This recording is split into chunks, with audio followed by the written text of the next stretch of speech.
एक अब ये तहसीन का यकीन भी है कि मैं इस पार्टी को उस लेवल पर देखना चाहता हूं या पहुंचाना चाहता हूं जो नेहरूवियन पीरियड में पार्टी रही है, लेकिन पार्टी राजनीति करने की बुनियादी समझ से ही बेदखल होती हुई दिख रही है।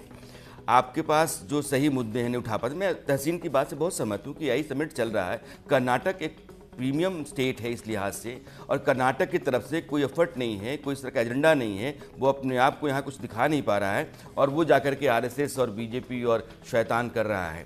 तो अब जो कांग्रेस है इसको कैसे देख रहे हो आप, और ये जो पूरी बहस है, इस बहस का कोई मतलब होता है क्या? देखिए, अब इतने विद्वान लोगों ने, अनंत विजय जी ने और अरविंद मोहन जी ने, जो सैद्धांतिक पक्ष हैं आरएसएस को लेकर के, उसकी बहुत सारी चीजें रख दी। कुछ राजनीतिक बातें इसमें होनी चाहिए हैं जो हमको ध्यान आ रहा है करना चाहिए। तो अगर कर्नाटक के संदर्भ में देखें, सिंपल जो कर्नाटक की राजनीति है, उस राजनीति में पिछला चुनाव 2023 के मई में जो चुनाव कांग्रेस पार्टी जीती थी, उसमें सबसे बड़ा योगदान इस बात का था कि कांग्रेस पार्टी ने कहा था कि हम सरकार में आएंगे तो बजरंग दल पर पाबंदी लगा देंगे। हालांकि आज तक लगाया नहीं कांग्रेस पार्टी ने, किसी ने कभी कोई चर्चा नहीं की बजरंग दल पर पाबंदी लगी या नहीं लगी, लेकिन कांग्रेस ने कहा था, उसका चुनाव का एजेंडा था बजरंग दल पर पाबंदी लगा देंगे, क्योंकि वो जय बजरंगबली और उसके बाद जय बजरंगबली के नारे हम सब लोगों ने सुने थे, प्रधानमंत्री भी लगा रहे थे, और हुआ कि बजरंग दल पर पाबंदी लगा देंगे। तो वो एक इशू था। कर्नाटक की जो राजनीति है उसमें सब जानते हैं एक अहिंदा समीकरण है, और उस अहिंदा समीकरण को साधने के लिए आपको इस तरह आरएसएस को और बीजेपी को इस तरह से आपको टारगेट करना होता है। तो प्रियांक खड़गे अपना काम कर रहे हैं, वो अपनी राजनीति कर रहे हैं, उनको वहां चुनाव जीतना है, और उस चुनाव में अपने उस अहिंदा समीकरण को बनाए रखने के लिए इस तरह की बातें करने के दो मकसद हैं। पहला मकसद तो कांग्रेस पार्टी की राजनीति को उस अहिंदा समीकरण के हिसाब से बनाए रखना, और दूसरे अपने पिता की राजनीति को, जो मल्लिकार्जुन खड़गे की राजनीति है जिसको सिद्धारमैया फॉलो करते हैं, उसको बनाए रखना है। डीके शिव कुमार को आइसोलेट करना है इस पॉलिटिक्स में, क्योंकि डीके शिव कुमार एक दूसरी तरह की राजनीति करते हैं, वो उस अहिंदा समीकरण में नहीं आते हैं। तो प्रियांक खड़गे ने जो कहा वो कर्नाटक के इंटरनल पॉलिटिक्स का एक मामला है। एक तो ये पहलू था, हमको कहना था। अब आइए राहुल गांधी जो कहते हैं, गवर्नेंस का मॉडल आपने कहा है, वो भी है हमारे दिमाग में।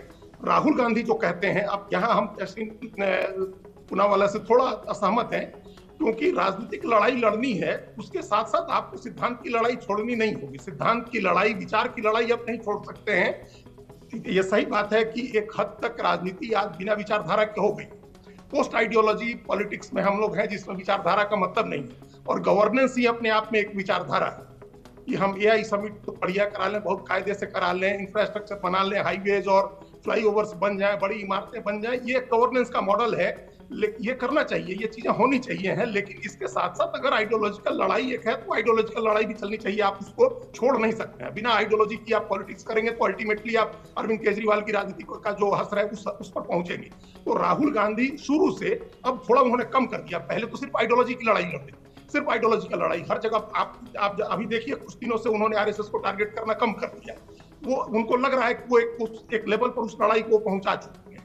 तो आइडियोलॉजी की लड़ाई भी लड़नी चाहिए। अगर ये लग रहा है कि भारत का जो फैब्रिक है, जो सोशल फैब्रिक है भारत का, जो समावेशी राजनीति भारत में होती है, या आजादी के बाद जो आइडिया ऑफ इंडिया बना था, उस आइडिया ऑफ इंडिया को आरएसएस और बीजेपी चैलेंज करते हैं अपनी राजनीति से, तो उसका जवाब आपको देना चाहिए। ये सवाल कौन करेगा? एक बहुत रेलिवेंट फोर्स हो गई है देश में कम्युनिस्ट पार्टियां, लेकिन अपनी आवाज को उठाती हैं, अपनी बात को रखती हैं, आइडियोलॉजी की बात नहीं करेंगे, कैसे लड़ाई राजनीति की करेंगे? तो आइडियोलॉजी की भी लड़ाई होनी चाहिए है, राजनीतिक तैयारी भी होनी चाहिए, आपका संगठन भी बनना चाहिए, आपके पास गवर्नेंस के भी मुद्दे होने चाहिए, ये सारी चीजें होनी चाहिए। गवर्नेंस के मुद्दे में और संगठन के काम में आप आइडियोलॉजी की लड़ाई नहीं छोड़ सकते। तो ये दो चीजें हैं, एक तो कर्नाटक का अपना इंटरनल पॉलिटिक्स, कर्नाटक की एक राजनीति है, उसमें उसके साथ साथ कांग्रेस की भी एक इंटरनल पॉलिटिक्स है जिसको एड्रेस कर रहे थे प्रियांक खड़गे। और बड़ी तस्वीर में आप देखें तो राहुल गांधी एक आइडियोलॉजी की लड़ाई लड़ते हैं जिसके लिए वो संघ को हमेशा अटैक करते हैं। हालांकि आजकल थोड़ा उन्होंने कम, अरविंद जी, और वो अपना गवर्नेंस का मॉडल अपना जो लेके आते हैं, जो रखते हैं, वो अपनी जगह आया तहसीन आया। ठीक है तहसीन।